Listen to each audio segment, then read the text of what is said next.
महिन्यात सरकार 100 दिवसांचा आढावा त्यांचा जो कार्यक्रम आहे तो आखणार आहे.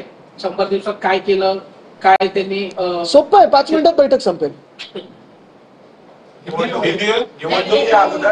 निवडणुकी अगोदर मुख्यमंत्री देवेंद्र फडणवीसांनी शेतकऱ्यांचा 7बारा कोरा अशी घोषणा केली होती. मात्र अजितदादांनी काल परवा भाषणात हेच मी सांगतो ना, म्हणजे हे एप्रिल फुल तर काय अजून. आणि म्हणून ह्या सरकारला एप्रिल फुलचं नाव दिलं पाहिजे. एप्रिल फुल सरकार.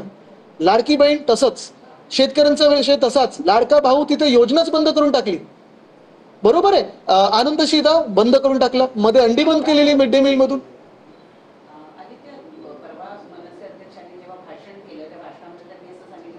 बँकेमध्ये जाऊन तपासा की मराठी तिथं बोललं जात आहे किंवा नाही. अच्छा. आणि पवईमध्ये काल याच मुद्द्यावरून एका सुरक्षा रक्षकाला मारहाण करण्यात आली कारण त्यांनी मराठीचा अपमान केला.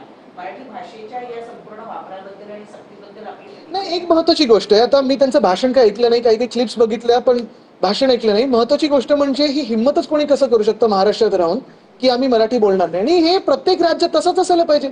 मातृभाषा तिकडची किंवा जी स्थानिक भाषा आहे त्याचा मान सन्मान हा राखलाच गेला पाहिजे, नाही तर कडक कारवाई कायद्याने देखील केली पाहिजे.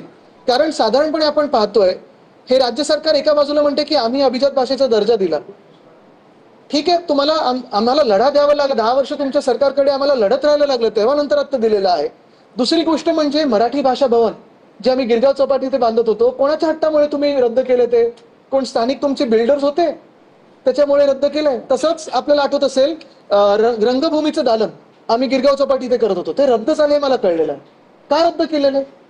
कोण तिथे आमदार आहेत, कोण मराठी आमदार असे आहेत की ज्यांना जे ह्याला विरोध करत आहेत? हा देखील विचार करणं गरजेचं आहे. कारण परत तिथे कॅसा ग्रँड वगैरे असं काहीतरी नाव लागेल, कॅसा हे कॅसा ते, जसं त्या बिल्डरचं नाव असतं.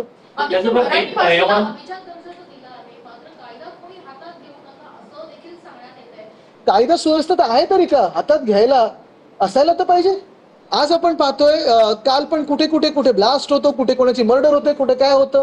गृहमंत्री या राज्याला आहेत की नाही हा एक प्रश्न राहिलेला.